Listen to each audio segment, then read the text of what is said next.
J'arrive de Londres, j'ai roulé toute la Jonathan! nuit. Il est en règle, laissez-le passer. Entendu, allez-y. Vous voyez? Jonathan, qu'est-ce qui vous amène ici? Notre firme a reçu hier un télégramme dans lequel ce navire avait été aperçu au large de Whitby. Et l'homme que nous représentons officiellement dans l'achat de Carfax, Le comte Dracula, bien sûr. Je suis vraiment impardonnable. est-il Mais parmi vous les oubliez rescapés? dans toute cette aventure. Qui? Dracula. Ah oui, il est même le seul rescapé. Commandant Skywalker, vous me recevez? Ici Rogue 2. Bonjour, c'est gentil de passer nous voir. Allô, base Echo? Ici Rogue 2. Je viens de les trouver, je répète, je viens de les trouver. Écoute-moi, tu devrais réfléchir au concours qu'on t'a proposé de faire. T'es aussi rapide que Bob Cleary. Je gagnerais contre Cleary si je voulais, si j'étais assez fou pour battre un patron vaniteux devant ses employés. Oh, Bob est très différent. Il n'est pas comme ça. Et qu'est-ce que ça peut te faire? Tu seras plus ici dans quelques semaines. Pete, qui est cette fille? Entrez. Pierrot! Ah, mon gros! Pierre! Grande nouvelle, l'amiral Drake recrute pour une prochaine expédition. Les anciens seront les bienvenus. Ah, bah bien sûr, j'en serai. Qu'est-ce qu'on fait maintenant? Allez, en route. On ne va pas moisir ici. Allez, Oui, on s'en va. ça suffit comme ça. Ah oui? Commence à avoir faim. Hein? Ce sera fait. Mais je vous demanderai quand même de ne pas quitter l'île pour le moment. Si vous y tenez, mais si j'étais vous, Poirot, j'irais plutôt chercher côté époux. Vous découvrirez très vite qu'un cocu est un suspect de choix quand les Arlénas disparaissent.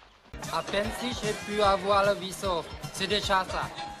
Pourriez-vous quand même nous fournir 2 hommes pour nous conduire dans le nord du Laos? C'est moi qui vous y conduirai moi-même. Je me fatigue très vite à ne plus rien faire. Il nous faut de l'armement. Boban, Monsieur Jean, il nous en faut tout de suite des armes bon marché. Les nôtres, on les a perdues à Bangkok, il y a urgence. Ah non, non, on n'a pas le temps de dîner pour l'instant. Monsieur, ça sent lourd. Il est tout frais, mon poisson. Il frétille. Il est tout frais. Ça sent le poisson d'en face. Le poisson pas frais. Voilà ce que ça sent. Viens me le dire ici qu'il est pas frais. Mais oui, je viens. Le cerveau est une machine, ça. Le moteur qui les entraîne. Ils n'ont besoin ni de circulation sanguine, ni d'organes internes. Celui-là, je viens de l'amputer de tous ses organes vitaux. Il ne reste plus rien d'autre que le cerveau et les membres. Et pourtant, il réagit, hein? Regardez ça. Si je comprends ce qu'il demande, il voudrait manger. Et pourtant, il n'a plus l'estomac. Bonsoir, ma petite Caille. Papa. Richard. Oh, Sam, bonsoir. Ah. Et voici bien sûr Monsieur Dundee. Je vous dois dire remerciement éternel, vous avez sauvé ma fille. Ah ben, payez-moi une bière et on sera quitte. Pas dégueulasse ici. Eh oui, ça abrite bien de l'orage. Venez, je veux vous présenter. Tout ce que je vous dirai maintenant, c'est que nous avons la certitude d'avoir réussi à identifier l'auteur de ces fameux messages codés. Cet homme a été abattu sur place par un des responsables de la sécurité, Jack Stiles. Sa sinistre carrière s'est terminée ici, messieurs, grâce au courage de cet agent de mes services. Et je peux vous garantir qu'après A, B, C, D, E, il n'y aura pas d'opération F. Vous regrettez, moi, quand je vous aurai enfoncé votre stylo dans le nez. Oh, voyons, calmez-vous, mon ami. Regardez, la tache a disparu, c'est de l'encre qui s'efface. Sans rancune, j'espère. Écoutez, je suis... Oh, je sais qui vous êtes. Marvin Acme, le gars qui possède tout le ville, le roi du gars. Avec de l'acmé, c'est le rire assuré. Oui. Allez, on se serre la pince. Le vibrateur, toujours notre meilleure vente. Quand je t'ai présenté mes doigts, quel a été ton premier mouvement? Oh non, c'était une bêtise. Non, non, dis-moi. De choisir mon propre doigt. C'était la bonne réponse. Tu manques de foi en toi, plus que tout autre habitant du village. Tu as en toi les qualités qui font les grands sorciers. Je vous déclare coupable de toutes les charges. Je vous somme de payer une amende de 25 000 $ chacun. Je vous condamne à 18 mois dans la maison d'arrêt de Rikers Island. Elle convulse. Je n'ai pas fini, taisez-vous! Dans un domaine plus personnel, laissez-moi déclarer publiquement et solennellement qu'il n'y a aucune place pour les imposteurs, les charlatans, Votre honneur. la ferme! Hé, Max! Alors, après toutes ces années, vous venez quand même me rendre visite dans mon petit paradis. Alors, pas encore bon pour l'infarctus? L'infarctus, ah oui, c'est vrai, si votre père n'avait pas été là, je serais déjà 6 pieds sous terre. Bon, alors tu prends les sacs. C'est comme si c'était fait. Je vous ai gardé le meilleur bungalow pour vous et pour vos filles. Qu'est-ce que c'est que ces salades? Merde, vous venez bousiller notre couverture? C'est moi le chef ici, pas Carl Grissom. Ici le commissaire Gordon. Je veux qu'on le prenne vivant. Je vous préviens, le premier qui ouvre le feu sur Jack Napier aura affaire à moi. Batman. Un nouveau cinglé a pris d'assaut le musée de Gotham. Il a congelé la galerie préhistorique. Il a transformé les gardiens en blocs de glace. Et ce grand malade s'est baptisé Freeze. À nous deux, Freeze. Vous cherchiez peut-être ceci? Votre valet nous a dit que vous étiez ici. Cela nous a coûté une bonne dose de pain total pour lui délier la langue. Il vous est très dévoué. Vous êtes une marchandise précieuse, monsieur Wayne. Ou devrais-je dire Batman? Allez, emmenez-le maintenant! Capitaine Lorenzo? Oui. John McClane. Oui, je sais. C'est vous le connard qui êtes responsable de tout ce merdier. Il a fallu qu'un guignol comme vous rapplique et foute le bordel dans mon aéroport. Mais où est-ce que vous croyez? À Beyrouth? Ça veut dire quoi, ces conneries? Légitime défense. Vous croyez sans doute que votre plaque de Los Angeles vous autorise à tous les débordements? Ah, ça vient de mon correspondant à Java. C'est sûrement un spécimen rare de lépidoptère. Un lépidoptère? Tiens. Un papillon, si vous préférez. Mais attendez un instant, monsieur, je vais l'ouvrir moi-même, c'est plus prudent. Ça pourrait bien être un piège. Un papillon piégé? On ne sait jamais. Viens me rejoindre, Dupont, j'ai un colis suspect à examiner. J'arrive. Je vous remercie d'avoir fait un tel voyage pour m'apporter votre aide. D'ailleurs, ici, la résistance s'organise et je balayerai bientôt cette hyène puante de Muller. Mais ce Muller n'est qu'un grain de sable qui cache le désert. L'homme qui tire les ficelles se nomme Digor Gonzola. Digor Gonzola? D'après vous, qu'est-ce qui provoque ces démangeaisons, hommes des cavernes? Vous pensiez que nous vous laisserions aller sans contrôle? Votre code a été implanté dès que vous avez été décongelé. Pourquoi pas une laisse dans le cul? C'était plus simple. Espèce de sale mangeur de viande. Qu'importe ce qu'a pu être votre monde de barbares, je ne digère pas le fait que vous ayez porté l'insigne de la police. Je vous renvoie là-bas, John Spartan. Oui, je vous renvoie là-bas. Messieurs, je vous en prie, contrôlez vos hormones. Puis-je vous aider? Oh, merci, mon Dieu, enfin. Je suis le président de la Warner Bros. Ma secrétaire est malade et j'aurais besoin de quelqu'un pour... Qui est à l'appareil? C'est moi, Yaku. Surtout ne vous en faites pas, patron. On arrive tout de suite. Ah, j'ai dû composer un mauvais numéro. Restez où vous êtes, vous entendez? Allô? C'est pas vrai.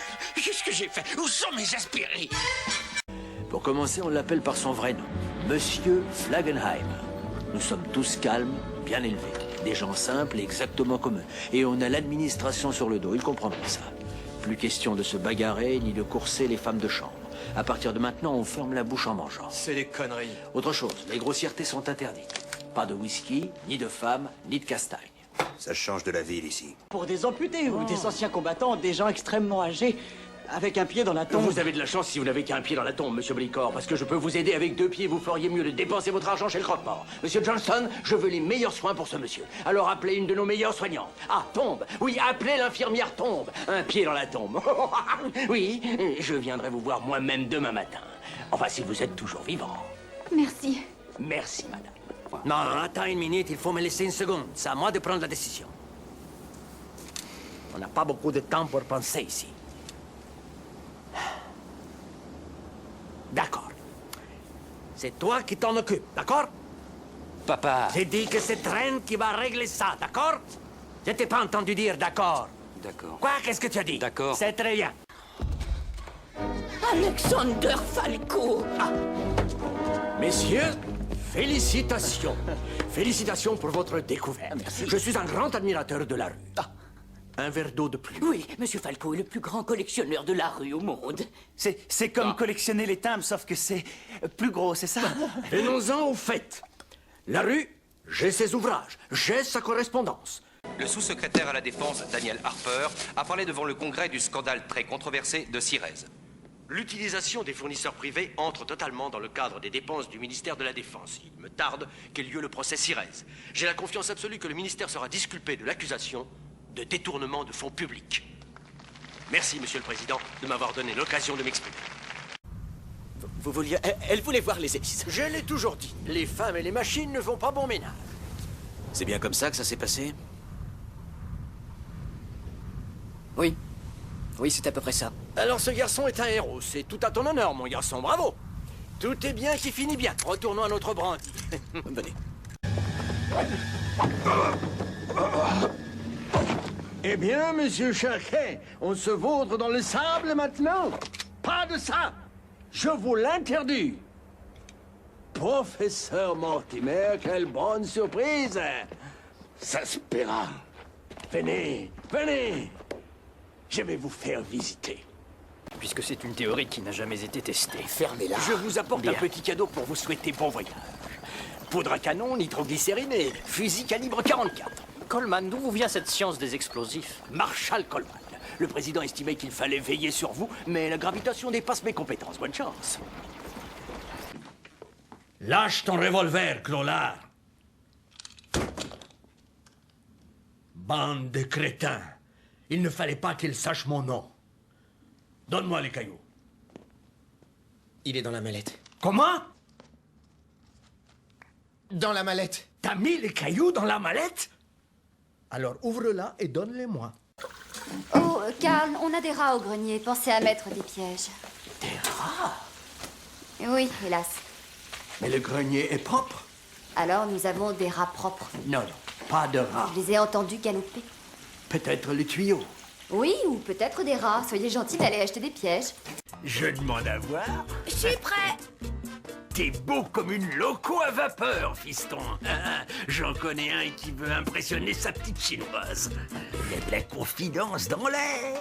Ce soir, je lui dis que je l'aime. Il n'y a pas de meilleur endroit que le bal pour ça. Alors, papa, tu nous regardes? Allez-y, j'admire.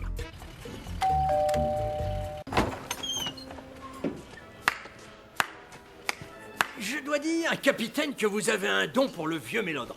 Vous êtes vivant. Je le suis, en effet. Votre ami Custer est venu me dire, nous allons à Little Big Horn. C'est quoi ce nous que moi je lui ai répondu? C'était mon ticket de sortie de l'armée. C'est inutile, mon ami. Le personnel soignant ne veut pas se mêler de ça. Les médecins n'aiment pas plus l'idée de la mort que n'importe lequel d'entre nous. Comment aurais-je pu être affecté? C'est exactement ce qu'a dit Gradsky 27 heures avant de mourir. Vous avez l'antidote, espèce de salopard. Vous avez volé le Bellérophon, la totalité. Il me le faut. Tiens, je vois que nous avons de la visite. Nicolas, voici Tom Weaver. Officier de liaison pour le comité de surveillance du voisinage. Vous verrez que nous sommes une équipe très disciplinée. De ce poste de commandement, j'arrive à surveiller tous nos concitoyens en même temps. Moi et moi seul suis responsable de ces activités. Envoyez un hibou à la Gazette du Sorcier. En faisant vite, ça paraîtra dans l'édition du matin. Dawlish Shagglebot, vous conduirez Dumbledore à Azkaban, où il attendra d'être jugé pour conspiration et sédition. Oh, je m'attendais à cette petite difficulté. Bonsoir, je ne dispose que de 5 minutes. Je reçois un prix pour l'ensemble de ma carrière. Mazel tov, Lester. Oh, autant rester chez moi à compter les rides sur les couilles de mon bulldog. Alors, vous avez 6 personnes cachées dans une ville de combien? 4 millions d'habitants, qui hurlent tous à mort l'Amérique, tout le long de la journée. Et vous voulez monter un film en une semaine. Vous voulez mentir à Hollywood, une ville où tout le monde gagne sa vie en mentant.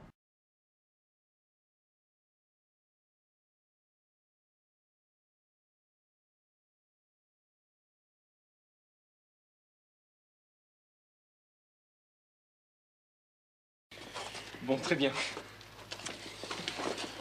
Mes amis, j'ai le plaisir de vous annoncer que Thierry, seigneur de Janville, votre ami Thierry Lafronde, accepte l'honneur que vous lui avez fait. Thierry de Janville est donc maintenant votre nouveau maire. Et ses fidèles compagnons sont nommés échevins. Échevins, je bois. Mais taxe de quoi? Quelle taxe, monsieur l'inspecteur? Mais la taxe sur 42 500 francs, madame. 1000 francs? 1000 francs. Mais pourquoi 1000 francs sur 42 500? Mais de taxes. Non, mais pourquoi 1000 francs? Mais 1000 francs de taxes, madame. C'est un scandale. On est plumés comme de vrais poulets. C'est du brigandage. Chérie, reste calme. Moi, je ne perds jamais mon calme. Ah, et 1000 francs pour l'enlèvement de l'épave. Eh ben bravo! Dis donc, vous allez me payer, ça vous allez me payer! Tricard! Tricard! Ça vient à terme! Tricard! Et alors, Chérubin appelle Caligula! Chérubin! Qu'est-ce que vous allez... Chérubin appelle Caligula! Ferme! Non, par là! Ah! Là! Oh! Ouais, pareil! Non, là! Ah! Ah!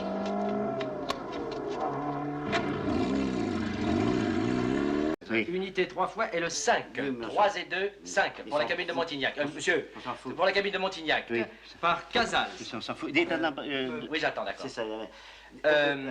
Pellet. Pellet. Non, Pello. Pello. Pili de mur là. Oui, sur la place juste en face, là. Maurice Pello, c'est une maison sérieuse, ça, vous pouvez y aller. Sur la place juste en face, là. Très bien, mais je vais tout de suite. Oui, monsieur, j'ai Bagatelle, là. Oui. Monsieur, ça y est, j'ai Paris, là. Ah, très bien. Alors, la cabine 1. Alors, la cabine au fond, là, 1. Pellet, vous dites. Non, Pello. Si vous m'avez dit Pellet. Mais non, je vous ai dit Pello. Alors, la cabine 1. Dis donc,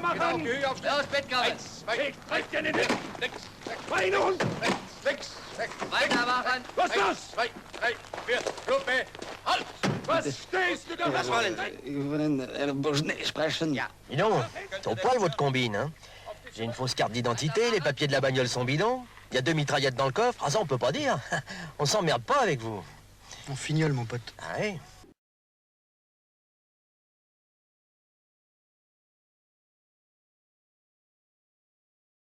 Génie Gérard, Michel Gastre, ils ont les mêmes qualités. Ils ont les mêmes qualités de directeur d'acteur. Génie Gérard, c'est étonnant. Elle a une oreille d'enfer, vous allez vous en rendre compte. Elle part 10 minutes, on ne sait pas où elle va. Elle dit, je vous laisse, vous répétez, vous voyez la scène, vous enregistrez. Elle revient au bout de 10 minutes, elle a dû faire autre chose, je ne sais pas, des papiers. Hein. Elle dit, ah dis donc, repassez-moi l'original, il me semble qu'elle était trop fort là. Elle se souvient de l'original. Ah oui, c'est incroyable. En général, c'est Jean-Pierre Moulin qui double. Il double Hopkins, il double Sutherland. Et alors, là, je l'ai doublé parce qu'ils ont voulu des essais. En général, quand une firme américaine, que ce soit la Fox apparemment, ils ont leurs comédiens français attitrés. Si on change de production, ils ne prennent pas forcément le même. C'est pour ça que je l'ai fait, ce truc-là. J'ai doublé Gene Hackman une fois. Dans Le Retour vers l'enfer. Voilà. Oui. Brando, j'ai eu un truc qui s'appelait La Formule. Brando, c'est incroyable à doubler parce que souvent, on change d'acteur pour doubler Brando parce qu'il est tellement divers, ce type-là. Et moi, je me souviens que j'avais des morceaux de pommes dans la bouche pour parler un peu comme il parlait.